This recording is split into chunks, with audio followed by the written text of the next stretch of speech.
Rapcabtagene Autoleucel is a next generation CD19 CAR-T cell product. It's an autologous CAR-T cell product, and it actually uses the same sort of CD19 construct as the Novartis product tisagenlecel.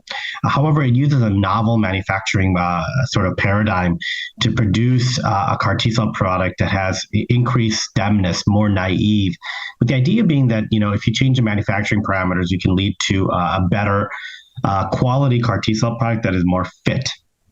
So this manufacturing product is a platform is called T-Charge, and it basically is a very rapid manufacturing platform with the cells sort of being cultured for less than 2 days as part of the manufacturing process.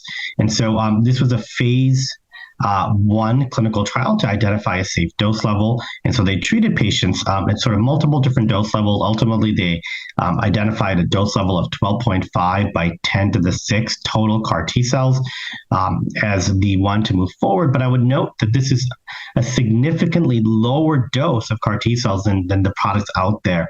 Again, suggesting that a more naive CAR-T cell product, you don't need to give as many cells, and they can sort of engraft and expand in vivo in the patient, which is what we saw in this clinical trial.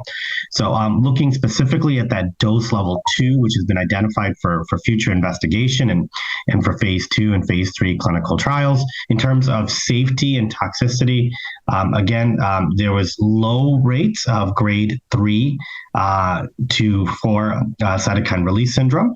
And overall, the safety profile was in line with other CAR-T cell products that we see for diffuse large B-cell lymphoma. Looking specifically at the quality of this sort of T-cell product, and they actually sort of compared it to tisagenlecel, you find that this product has increased sort of stemness, naiveness, a high percentage of T stem cell memory like CAR-T cells, which again, we think might be important to both the cytotoxicity, so the ability to kill the tumor cells, but also to persistence. And persistence can be important in terms of mitigating relapse. So, I think that this is a very exciting platform, really trimming the manufacturing down to a limited period, giving a lower dose of CAR-T cells, but getting high response rates by using a more naive CAR-T cell profile.